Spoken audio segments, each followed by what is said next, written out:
Digital హైవేగా రూపుదిద్దుకుంటున్న Hyderabad to Bengaluru హైవేలో అటు Microsoft data centre కి, ఇటు పోల్పల్లి సెట్స్, అటు ఇంటర్నేషనల్ ఎయిర్పోర్ట్ కి, ఇటు రీజనల్ రింగ్ రోడ్ కి చేరువలో ఉన్న బాలానగర్ హైటెక్ పార్క్ లో ఇన్వెస్ట్ చేయండి.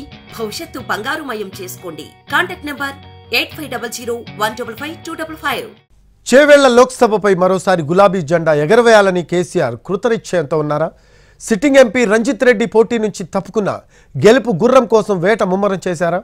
కాంగ్రెస్ బీజేపీకి ధీటుగా బలమైన అభ్యర్థిని దింపేందుకు వరుస సమీక్షలు నిర్వహిస్తున్నారా?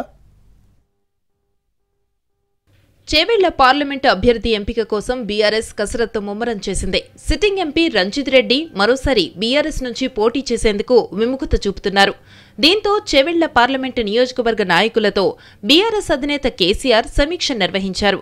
అభ్యర్థుల ఎంపికపై షార్ట్ లిస్ట్ చేశారు.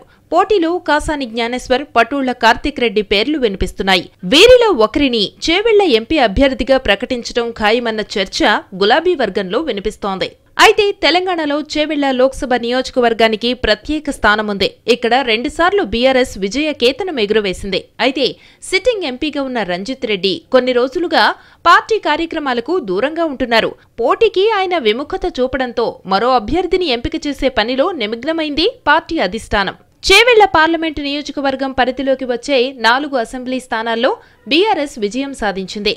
చేవెళ్ల, మహేశ్వరం, శేరిలింగంపల్లి, రాజేంద్రనగర్ నియోజకవర్గాల్లో బీఆర్ఎస్ ఎమ్మెల్యేలు గెలిచారు. తెలంగాణ రాష్ట్రం అంతా కాంగ్రెస్ గాలి వీచినా ఈ 4 నియోజకవర్గాల్లో మాత్రం గులాబీ పార్టీ జయకేతనం ఎగురవేసింది.